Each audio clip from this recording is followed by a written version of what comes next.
اور ایک عجیب بات ہے کہ یہ جو محرم ہے یہ حضرت آدم علیہ السلام سے لے کر حضرت امام حسین رضی اللہ تعالیٰ عنہ کی شہادت تک مکرم رہا ہے، محرم رہا ہے، محترم رہا ہے، معظم رہا ہے، محتشم رہا ہے۔ آدم سے لے کر ایک عمل عرض کرتا ہوں، میں نے پہلے آپ کو عرض کیا ہے، محرم کی عظمتیں حضرت آدم سے چل رہی ہیں، اور روایات میں یہاں تک آتا ہے کہ جو قیامت کا دن ہوگا وہ بھی محرم ہوگا، حضرت آدم علیہ السلام سے چل رہی ہیں۔ اور میں کہ 10ویں محرم کے دن اپنی استطاعت کے مطابق حلال آمدنی سے اپنے اہل و عیال پر کھانے پینے میں وسعت کرنا برکت رزق کا ذریعہ اور فقر و فاقہ سے نجات ہے۔ اپنے گھر والوں پہ وسعت رزق، کھانے پینے کا رزق کی وسیع کرنا، اپنے گھر والوں پہ کھانے پینے کا رزق وسیع کرنا، کھانے پینے کا رزق وسیع کرنا اپنے گھر والوں پہ، یہ بھی فقر دور کرنے، قرضے دور کرنے اور رزق کو وسیع کرنے کا ذریعہ ہے۔ یہ بھی ایک عمل ہے۔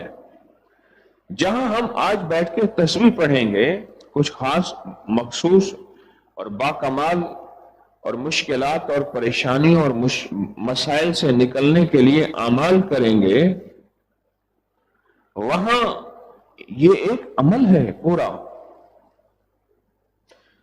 ایک خاتون میرے پاس آتی تھی، فوت ہو گئی، چھوٹی سی بیٹی ہوتی تھی، اس کی اللہ دعا کریں نصیب مقدر اچھے ہوں۔ اب بیٹی بھی ڈھل گئی، اس کے بچے بھی بڑے ہو گئے، غالباً 18 سال کا ایک سفر ہے۔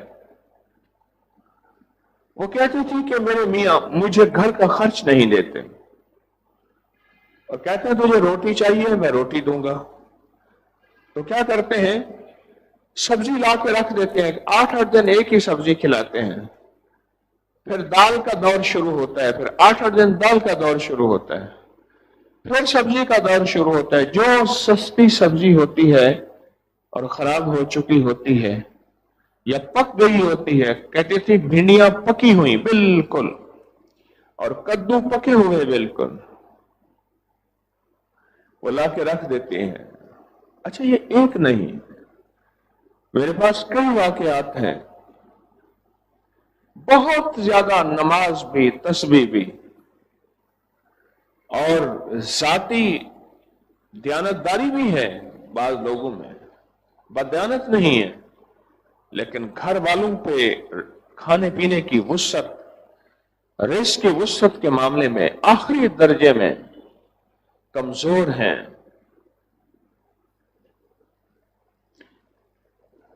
یہ ایک سبق ہے زندگی کا، یہ سبق ہے زندگی کا کہ جو 10ویں محرم کو اپنی استطاعت کے مطابق اپنی حلال آمدنی سے اپنے اہل عیال پر کھانے پینے میں وسعت کرتا ہے، یہ عمل رزق کی برکت کا ذریعہ بنتا ہے، قرضوں کے اترنے کا ذریعہ بنتا ہے، فقر و فاقہ دور ہونے کا ذریعہ بنتا ہے اپنے گھر والوں کو۔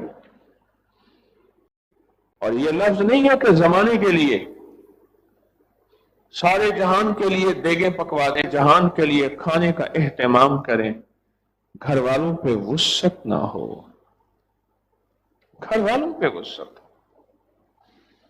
بہترین خرچ وہ ہے جو انسان گھر والوں پہ کرے، بہترین خرچ وہ ہے جو گھر والوں کے لیے خرچ ہو، گھر کے لیے خرچ ہو، وہ خرچ بہترین خرچ ہے۔ یہ عمل ہم نے کرنا ہے۔ ہاں، اتنا گھی آیا تھا، کہاں گیا؟ ہمارے پڑوس میں ایک صاحب تھے، وہ برتنوں کا کام کرتے تھے، سٹیل اور سلور کے برتن، ان کی بیوی برتن بیچتی تھی. مجھے یاد ہے میری اماں رحمت اللہ علیہ کے پاس وہ ایک دفعہ برتن لے کے آئی تو اماں نے نہیں لیے. گھر تھا, گھر میں برتن آتے تھے تو برتن گھر میں سٹور کرتے تھے, پھر وہ دکان پہ لے جاتے تھے. وہ گھر سے برتن اٹھا کے بیچتی تھی, گھر سے برتن اٹھا کے بیچتی تھی. اس کا شوہر اسے وسعت نہیں دیتا تھا, اس کا شوہر اسے مسلسل تنگی دیتا تھا. اور بات ہے اولاد بھی نہیں تھی, دونوں فوت ہو گئے. آنکھوں کے سامنے میرے نقشہ ہے, دونوں فوت ہو گئے. اور اس کی جائیداد, اس کی مال چیزوں کا وارث لوگ بنے. اس کو کسی نے کہہ دیا تھا کہ بس احتیاط سے. وہ برتن بیچتے تھے, وہ برتن بیچتے تھے. اس کو اس برتن بیچنے پہ مجبور اس کے شوہر نے کیا. دیکھیں, اعتدال زندگی کا حصہ ہے.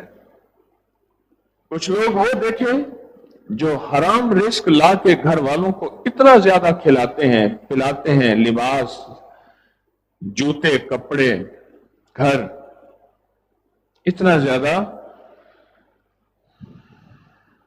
اور ایک وہ ہے جن کے پاس رزق کی وسعت ہے لیکن گھر والوں کو آخری درجے کی تنگی دیتے ہیں. دیکھیں, میں نے جو لفظ استعمال کیا اس لفظ کو غور سے سنیں. اپنی استطاعت, اور بعض اوقات اپنی استطاعت زیادہ ہوتی ہے, اپنی استطاعت زیادہ ہوتی ہے, لیکن وہ سمجھتا ہے میری استطاعت تھوڑی ہے. اب حکم دیکھیں, جو 10ویں محرم کو اپنے گھر والوں پہ کھانے پینے کی وسعت کرے گا, پہلا وعدہ یہ ہے کہ اس سے فقر دور ہو جائے گا. فقر, مالی کمزوریاں, کاروباری مسائل, رزق کی کمزوریاں. اور دوسرا وعدہ یہ ہے کہ اللہ پاک جل شانہ اس سے وسعت عطا فرمائیں گے, اس کی تنگدستی دور ہوگی. ایک چھوٹی سی بات میری یاد رکھیے گا, مال اور مالدار, مال اور مالدار, مال اور مالدار, اس کے لیے محنت شرط ہے, پر محنت کے بعد کوئی مالدار ہوا ہو یہ شرط نہیں ہے. یہ میری بات غور سے سمجھیے گا. محنت شرط ہے, کاغذ قلم, محنت شرط ہے, پر ضروری نہیں کہ کوئی شخص محنت سے مالدار ہوا, ضروری نہیں. میرے سامنے 4 نسلیں ہیں میرے سامنے. میں نے ان کے بوڑھے دادا کو بھی دیکھا تھا, پھر ان کے بوڑھے والد کو بھی دیکھا, اب ان کے بوڑھے والد کو بھی دیکھا, یعنی 3ری نسل. اب ان کے جوان اور ڈھلتی اولاد کو بھی دیکھا. بعض اوقات 4 نسلیں ہیں, اور 4 نسلوں میں نے غربت اور تنگدستی دیکھی ہے. غربت اور تنگدستی. مال کا تعلق وعدوں سے ہے, محنت سے نہیں ہے. اگر کسی کو آج اس فقیر کی یہ بات سمجھ آ گئی, وہ دنیا کا سب سے بڑا غنی ہو جائے گا. محرم کا یہ عمل ہم نے کرنا ہے, اپنی استطاعت کے مطابق کرنا ہے. اب آپ کہیں آپ تو یہاں بیٹھے ہیں, تو آپ یہاں بیٹھے ہیں, آپ کچھ پیسے, کچھ رقم کی نیت کر لیں کہ یہ رقم میں نے گھر والوں پہ خرچ کرنی ہے. اب آپ کہیں کہ آپ تو 9-10 محرم یہاں ہے, تو کوئی حرج نہیں. اللہ پاک کے ہاں نیتوں کی بڑی قیمت ہے, اور نیتوں کا بڑا اجر ہے, اور نیتوں کا بڑا دخل ہے. نیت کر لیں. آپ نیت کر لیں، اور نیت کی بڑی تاثیر ہے، اور نیت کا بہت بڑا کمال ہے۔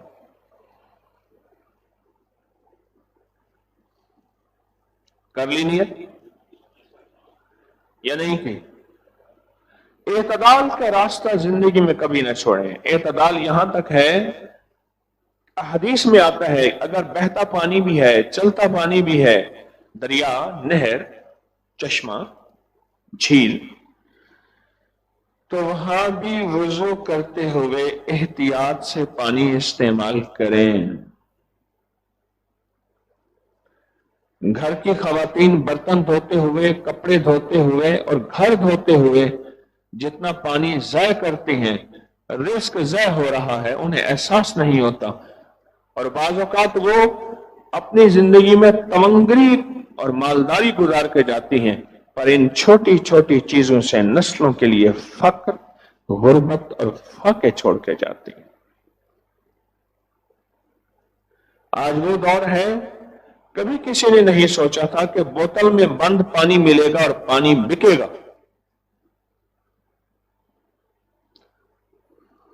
بکے گا۔ اور جو پہاڑوں میں رہتے ہیں ان سے پوچھے کہ کہاں سے گدھوں اور خچروں اور سر پہ پانی بھر کے لاتے ہیں۔ جو کراچی میں رہتے ہیں ان سے پوچھے کہ پانی کی کیا حیثیت ہے۔ ہمارے ہاں تو زمین میں چھوٹا سا سوراخ کرتے ہیں، پانی کا چشمہ نکل آتے ہیں۔